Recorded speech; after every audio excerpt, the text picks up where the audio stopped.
Aujourd'hui, nous étudions la première partie du psaume 35. Le texte d'aujourd'hui nous parle du cri du Messie Jésus dans sa souffrance et des conséquences de ce cri.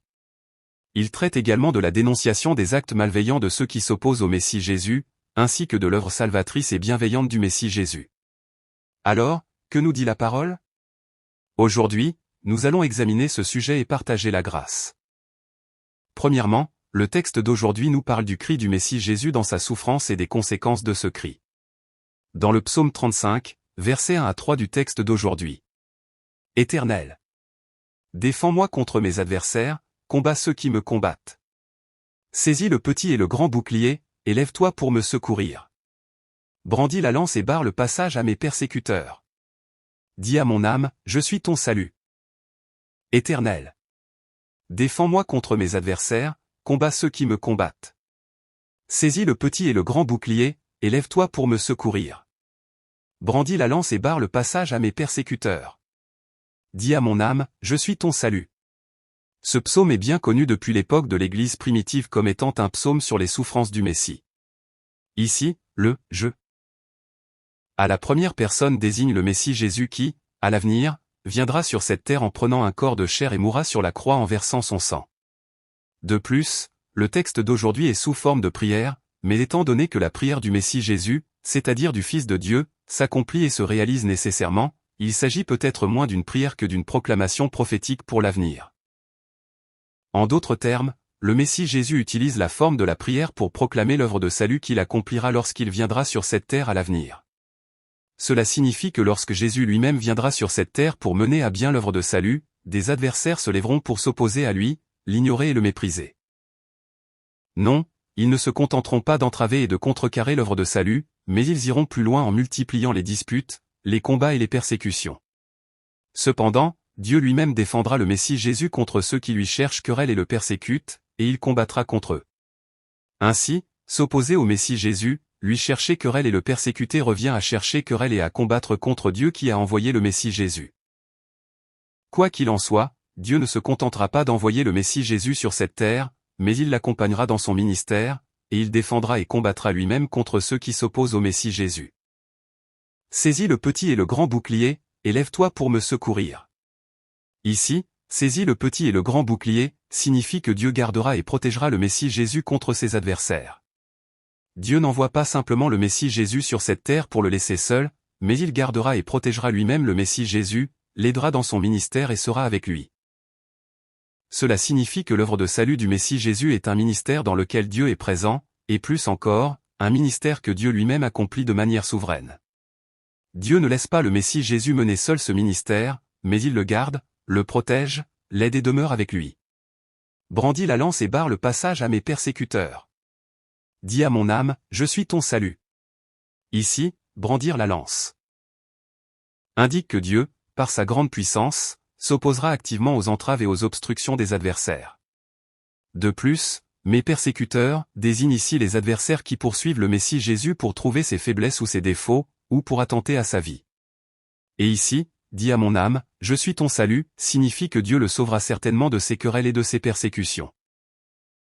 Cette parole nous dit que Dieu arrêtera tous les plans, intentions et ruses des adversaires qui entravent et contre l'œuvre de salut du Messie Jésus, et qu'il sauvera même la vie du Messie Jésus.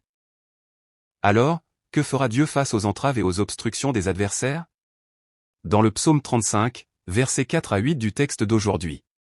Qu'ils soient honteux et confus, ceux qui en veulent à ma vie.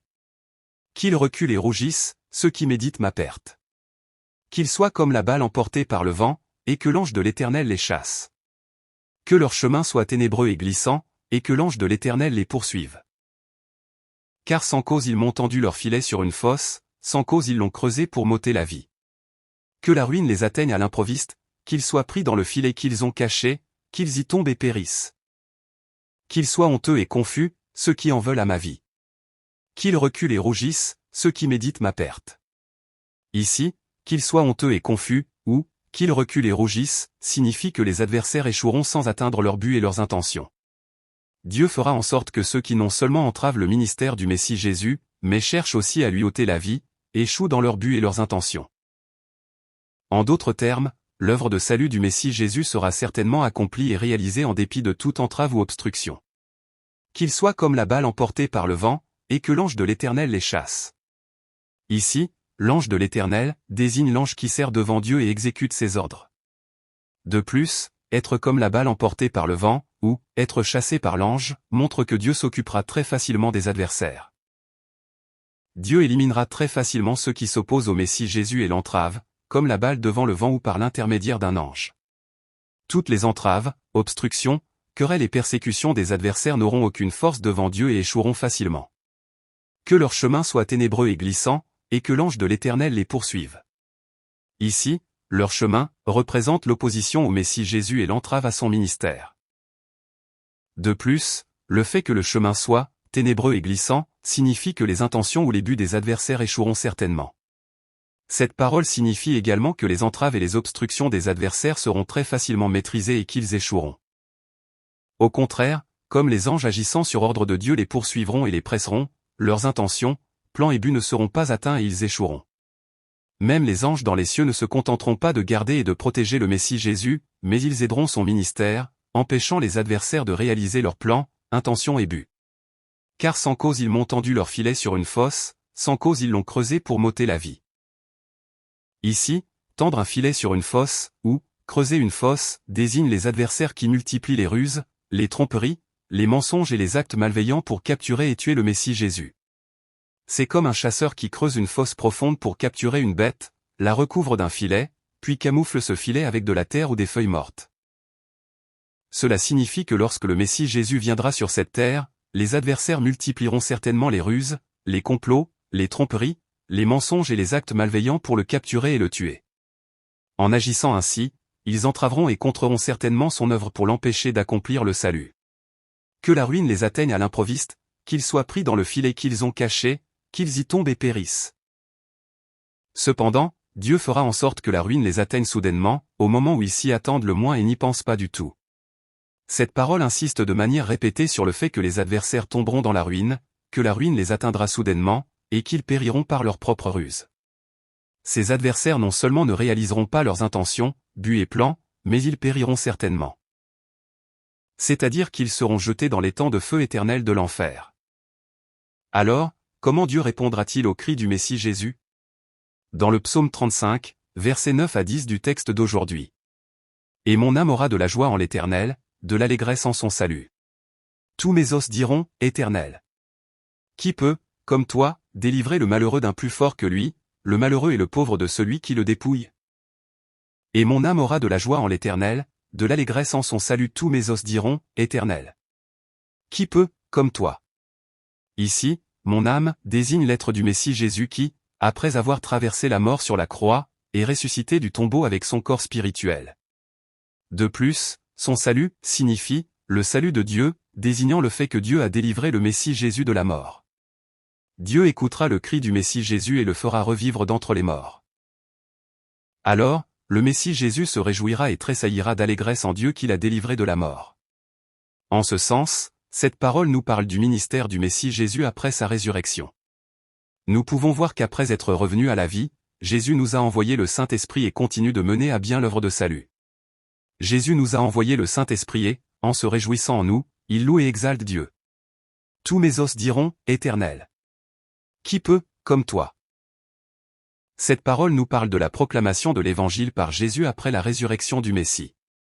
Ici, tous mes os est une expression métonymique représentant le corps, l'âme, la vie et tout l'être du Messie Jésus ressuscité d'entre les morts. Cependant, ici en particulier, cela rappelle les paroles du psaume 34, 20, « Il garde tous ses os, aucun d'eux n'est brisé ». Cela souligne que le Messie Jésus est l'agneau de la Pâque, dont aucun os n'a été brisé, le sacrifice parfait pour sauver l'humanité du péché, et le Messie que Dieu avait promis d'envoyer. Le Messie Jésus lui-même est celui que même le pouvoir de la mort n'a pu atteindre, pas même un seul de ses os, lui qui a vaincu la mort et a triomphé. Cependant, le fait que tous les os disent ne signifie pas seulement un témoignage des lèvres, mais indique que le Messie Jésus témoignera et proclamera l'Évangile avec tout son être, c'est-à-dire avec tout son cœur et toute sa sincérité. De plus, Éternel. Qui peut, comme toi, est aussi une expression métonymique. Lorsque le Messie Jésus ressuscitera d'entre les morts, il témoignera et proclamera à quel point Dieu est admirable, à quel point il est grandiose, sage, puissant et souverain. Il témoignera et proclamera la gloire, la puissance, la sagesse et la grandeur de Dieu, le salut que Dieu accomplit, le paradis et l'enfer, et toutes ces choses. Par là, il louera et exaltera Dieu. Délivrer le malheureux d'un plus fort que lui, le malheureux et le pauvre de celui qui le dépouille. Cette parole est aussi une expression métonymique montrant que le Messie Jésus, après être revenu à la vie, témoignera et proclamera l'Évangile. Ici, le « malheureux », le « pauvre » désigne notre vie humaine qui s'écoule au milieu de toutes sortes de souffrances et d'afflictions depuis que notre ancêtre Adam a péché dans le jardin d'Éden et a été condamné. De plus, ici, le « plus fort » est une expression personnifiée désignant Satan et les pouvoirs du péché, de la mort et de la ruine qui dépouillent et dérobent la vie de l'homme. Lorsque le Messie Jésus ressuscitera d'entre les morts, il proclamera l'Évangile sur ce qu'est l'être humain, dans quelle situation il se trouve, qui est Satan et quel est le salut que Dieu accomplit. En d'autres termes, il témoignera et proclamera que Dieu, pour ce salut, a envoyé le Messie Jésus lui-même sur cette terre pour sauver l'homme qui n'a rien sur quoi s'appuyer, et que Dieu est celui qui se plaît à sauver l'homme du péché, de la mort et de la ruine. Deuxièmement, le texte d'aujourd'hui traite de la dénonciation des actes malveillants de ceux qui s'opposent au Messie Jésus, ainsi que de l'œuvre salvatrice et bienveillante du Messie Jésus. Dans le psaume 35, versets 11 à 14 du texte d'aujourd'hui. De faux témoins se lèvent, ils m'interrogent sur des choses que j'ignore. Ils me rendent le mal pour le bien, mon âme est dans l'abandon. Et moi, quand ils étaient malades, je revêtais un sac, j'humiliais mon âme par le jeûne, je priais, la tête penchée sur mon sein. Comme pour un ami, pour un frère, je me traînais lentement, comme pour le deuil d'une mère, je courbais la tête avec tristesse. De faux témoins se lèvent, ils m'interrogent sur des choses que j'ignore. Ici, les « choses que j'ignore » désignent des paroles que le Messie Jésus n'a absolument pas dites, ou des actes qu'il n'a absolument pas commis. De plus, interroger signifie ici piéger par les paroles, questionner, argumenter et presser. Lorsque le Messie Jésus viendra sur cette terre, il fera de son mieux pour mener à bien l'œuvre de salut, mais les adversaires évoqueront des paroles ou des actes que le Messie Jésus n'a pas commis, s'en serviront pour lui chercher querelle, l'interroger, argumenter et le presser. En d'autres termes, cette parole prophétise un aspect des souffrances que le Messie Jésus subira lorsqu'il viendra sur cette terre.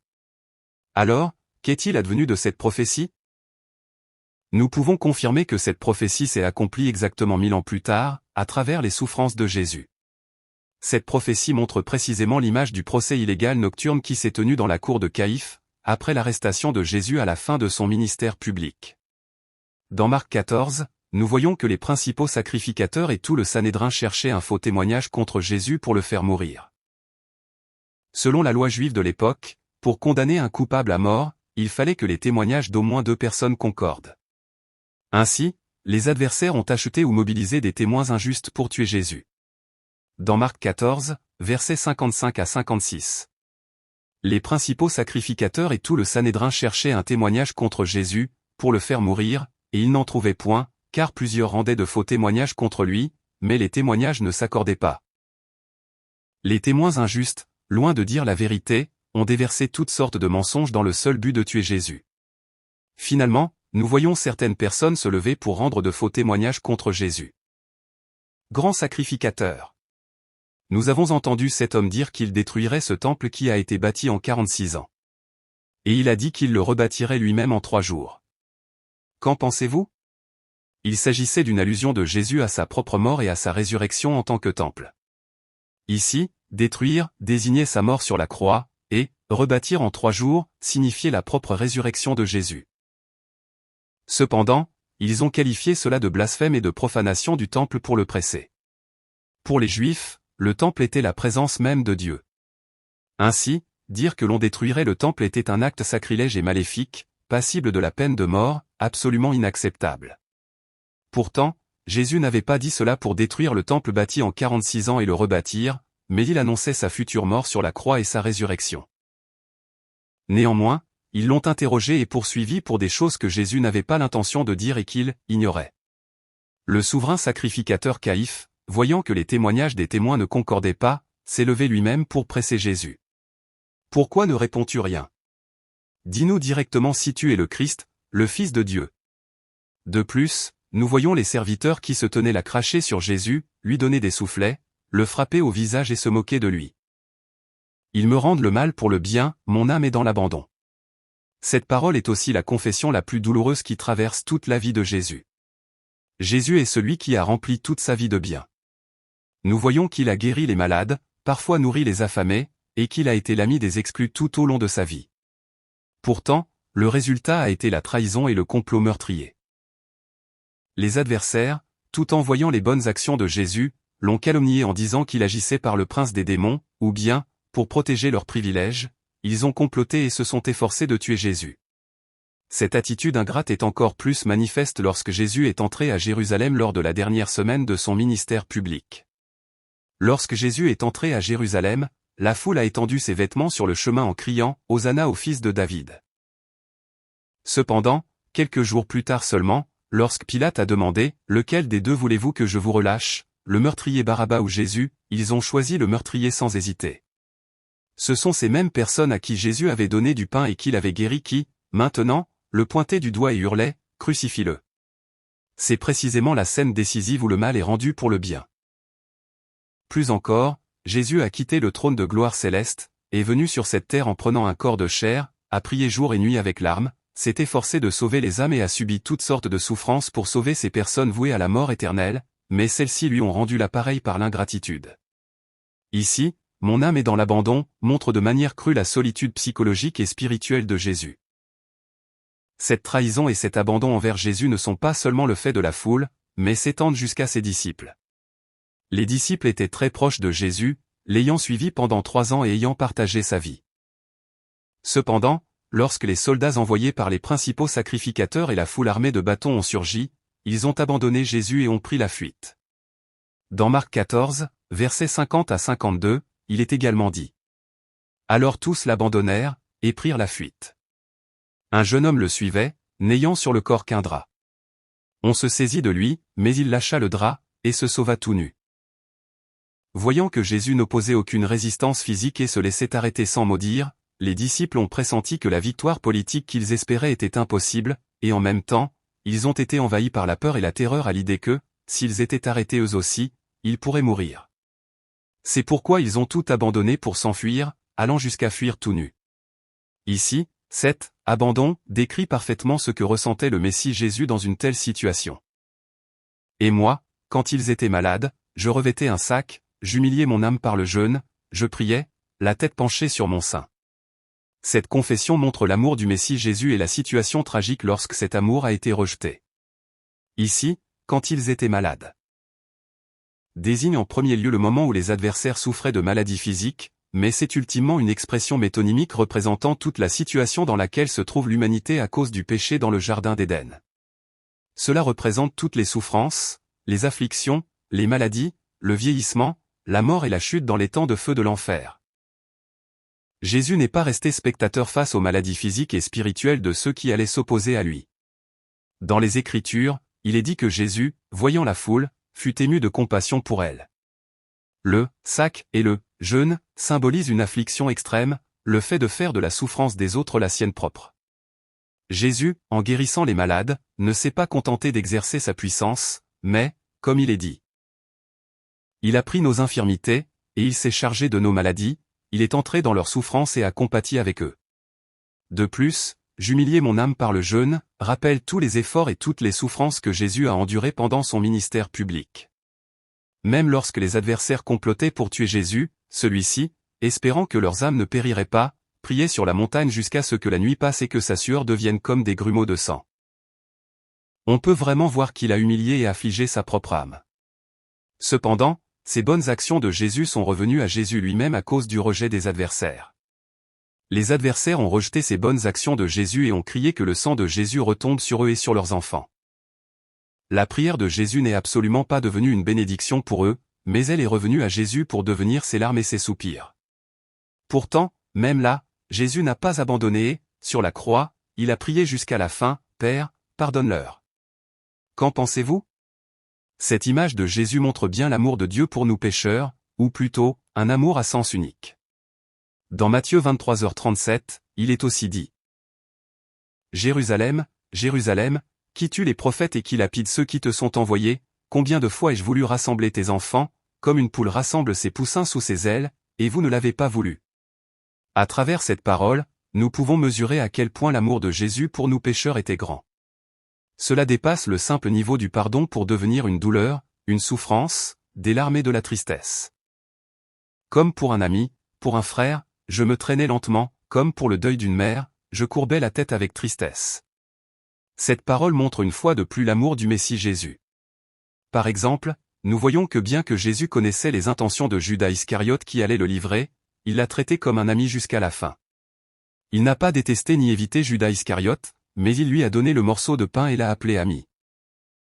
En d'autres termes, Jésus n'a pas abandonné ni rejeté Judas Iscariote, mais il lui a donné l'occasion de se repentir et de revenir à lui. Nous voyons aussi que Jésus a été proche des prostituées, des collecteurs d'impôts et des pécheurs qui étaient alors rejetés et méprisés. Il était proche d'eux comme d'un ami, comme d'un frère, il les chérissait et les aimait. De plus, le deuil d'une mère symbolise, dans la culture du Proche-Orient ancien, la plus grande tristesse et la plus grande affliction qu'un être humain puisse ressentir. Jésus a pleuré en regardant les habitants de la ville de Jérusalem qui ne l'ont pas reconnu comme le Messie et qui allaient le crucifier sur la croix. Dans Luc 19, versets 41 à 42, il est également dit. Comme il approchait de la ville, Jésus, en la voyant, pleura sur elle, et dit : Si toi aussi, au moins en ce jour qui t'est donné, tu connaissais les choses qui appartiennent à ta paix. Mais maintenant elles sont cachées à tes yeux. Bien sûr, les choses qui appartiennent à ta paix désignent ici les choses relatives au Messie Jésus lui-même. Jésus est venu pour nous sauver et nous réconcilier avec Dieu, nous qui étions devenus ennemis de Dieu à cause du péché. Cependant, ce fait est maintenant caché à tes yeux. Beaucoup d'habitants de Jérusalem n'ont pas reconnu Jésus, n'ont pas compris cette vérité et, non contents de le persécuter et de le menacer, ils allaient le crucifier sur la croix. Jésus, voyant leur comportement, s'est désolé et a versé des larmes. Bien sûr, il ne s'agit pas seulement de pleurer par désolation, mais d'une tristesse et d'une affliction poignante, comme un fils qui pleure à cause de la mort de sa mère. En d'autres termes, Jésus était plus triste et affligé par le jugement éternel que les ennemis subiraient à cause de leur péché que par la souffrance physique qu'il lui infligerait. En même temps, cela montre à quel point Jésus nous aime, nous êtres humains pécheurs, et à quel point cet amour est unilatéral. Alors, qu'en pensez-vous ? En résumé, même si les adversaires persécutent et menacent le Messie Jésus lorsqu'il viendra sur cette terre, le Messie Jésus fera de son mieux pour le salut de l'âme de ses ennemis. Comme s'il agissait pour le salut de l'âme d'un ami ou d'un frère. Il s'affligera avec larmes et intercédera pour le salut de l'âme de nous, les êtres humains qui sommes devenus ses ennemis, comme s'il célébrait les funérailles de sa propre mère. Oh Dieu! Aie pitié d'eux. Accorde-leur ta grâce pour qu'ils ne tombent pas dans les temps de feu de l'enfer. Sauve-les par les mérites du sang du Fils unique Jésus-Christ. Il intercédera ainsi avec ferveur, s'affligeant et pleurant comme si sa propre mère était morte. Que tous mes os disent. Jésus. Merci. Je te remercie. Je t'aime. Merci de nous avoir aimés, chéris et sauvés avec affliction, nous qui étions tes ennemis. Sois éternellement glorifié à travers nous. Je te bénis et je prie au nom de Jésus. Amen.